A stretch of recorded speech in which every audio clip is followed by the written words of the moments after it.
आपने आज तक हथियार के बल पर आभूषण, नगद, सोने चांदी की लूट की खबर तो आपने सुनी ही होगी, लेकिन इस वक्त वैशाली जिले से एक बड़ा ही अजीबोगरीब मामला सामने निकल कर के आ रहा है, जहां पिस्टल के बल पर 2 भैंसों की लूट की खबर सामने निकल कर के आ रही है। जिस जगह पे इस घटना को अंजाम दिया गया वो जगह कोई और नहीं बल्कि नगर थाना क्षेत्र के साइबर थाना का है, और साइबर थाने के अंदर ही जड़ुआ ओपी थाना भी है, और उस थाने से महज 50 कदम की दूरी पर बीती रात 1 बजे चोरों ने इस घटना को अंजाम दिया। जिनके साथ में ये घटना घटी उन्होंने बताया कि रात्रि वो अपने यहाँ पर जहाँ पे पशुओं को रखते हैं वहाँ पर वो सोए हुए थे, और रात में लगभग एक पिकअप से 8 से 10 की संख्या में जो चोर आते हैं, और चोर आने के बाद में सबसे पहले तो यहाँ से भैंसों को खोल लेते हैं और भैंसों को खोल करके अपने पिकअप में चढ़ा लेते हैं। जैसे ही इसकी आवाज़ मवेशी पालकों तक पहुँचती है वो उठ करके विरोध करने लगते हैं और पूछने लगते हैं कि हमारा भैंस आप लेकर के कहाँ जा रहे हैं।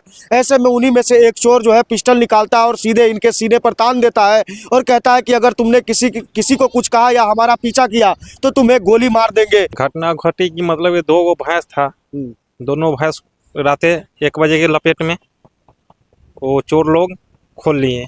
जब तक मवेशी के जो किसान जो है, किसान मतलब कि उठे तो देख रहा है कि मतलब कि 2 भैंस लोड करे हुए हैं गाड़ी में। उसको बाद में क्या, जब तक किसान गया वहाँ कि मेरे भैंस कैसे लोड कर रहे हैं आप, बंदूक निकाल कर सीना पर टान दिया। टानने के बाद बोला क्या कि हल्ला करेगा तो तुमको गोली मार देंगे। तो उसके बाद में क्या हुआ? लोड करके चले गए वो लोग? लोड करके वो लोग चले गए। उसको बाद में तब हल्ला किया गया, जब तक तो वो लोग निकल गया। तो कोई पीछा वगैरह आप लोगों ने किया उसका? हाँ, उसको बाद पीछा किए, ये लड़का पीछा किया। इसको मतलब कि क्या चीज़ से मारा भगवान जाने, कि ये मारा ऐसा कि मतलब कि वो के कपार फट गया। इसका ऐसा लगा हुआ है इस पर गर्दन पर चोट कि ढंग से बोल नहीं पा रहा है। क्या इलाज वगैरह आपने कराया? हाँ, हम इलाज अपना मतलब कि हम सदर हॉस्पिटल में मतलब कि हम इलाज करवाए हैं। थाने को सूचना मिली इस बात की? हाँ, थाने के सूचना दिए हैं। लेकिन जहाँ पर चोरी हुई वहाँ से ये जड़ुआ ओपी जो थाना है ये तो एकदम आपके घर के सटा हुआ ही है, तो उन लोगों को आप लोगों ने रात में नहीं कहा? रात में बोले वो लोग का, वो लोग यही बोला कि मतलब कि बगल में है कि वहाँ वो रूम में जाइए, वो बोला कि वो रूम में जाइए, बस यही तो हुआ। लेकिन आपका कोई पुलिसकर्मी यहाँ आया नहीं? 112 वाला बाद में आया। 112 वाला? हाँ, 112 वाला बाद में आया। तो अभी आपने नगर थाने पे आवेदन दिया है, क्या कुछ कहा वहाँ पे लोगों ने? तो वहाँ पुलिसकर्मी जो थे उन्होंने क्या कहा? वो आवेदन देने के पर हम गए, आवेदन दिए, देने पर बोल रहे हैं उनको, तो वो बोल रहे हैं कि मतलब कि चोर का कोई पहचान बताओ, कोई नंबर बताओ। तो हम तो भाई नहीं जानते हैं नंबर, और नहीं चोर को हम पहचाने, तो हम कैसे बता दें? 2 भैंस खोल के ले गया सर। कैसे ले गया पैसे? हम सुतल रहे, वो थोड़ी देखेंगे कखनी ले गया, 1 बजे रात के ले गया खोल के। तो आप लोग का भैंसी कितना दिन से यहाँ भैंस बांध रहे हैं? हम 10-15 साल से यहाँ भैंसी बांध रहे हैं। चोरी करते किया किसने, उनको पहचाना आपने? नहीं पहचाने हम।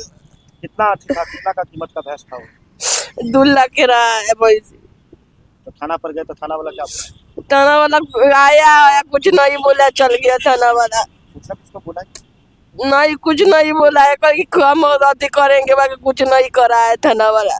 आप देख सकते हैं कि ये गरीब लोग, किसान लोग जो है मवेशी पालन करके, इनका दूध बेच करके जो है अपना जीवन का गुजर बसर करते हैं। लेकिन वैशाली जिले के अंदर लगातार चोरी की घटनाएं तो सामने आ रही थी, लेकिन इस तरीके का मामला कि हथियार के बल पे मवेशियों की लूट, ये अपने आप में कहीं ना कहीं सोचने पर विवश कर देती है कि मवेशी तस्करों और मवेशी के खरीद बिक्री करने वाले जो लोग हैं उनका मनोबल इतना बढ़ गया है कि अब वो चोरी करने के लिए हथियार का भी इस्तेमाल करने लगे हैं, और हथियार के बल पे जो है वो रुपये पैसे नगद आभूषण की लूट नहीं करते हैं, बल्कि ऐसे मवेशी का वो निशाना बनाते हैं जिनकी कीमत बाजार में लाख रुपए के आसपास में है। यहाँ के प्रशासन पे भी कई सवाल उठते हुए नजर आ रहे हैं, क्योंकि बगल में ही जहाँ पे ये घटना घटी है वहाँ से महज 50 कदम की दूरी भी नहीं होगी साइबर थाना और जड़ुआ ओपी की। बावजूद उसके अपराधियों के हौसले इतने बुलंद थे कि थाने के महज 50 कदम की दूरी पर आकर के रात के अंधेरे में 2 मवेशी को पहले लोड करते हैं, और उसके बाद में जब मवेशी पालक जब उसका विरोध करते हैं तो पिस्टल के दम पर उन्हें धमका करके वापस भी भेज देते हैं।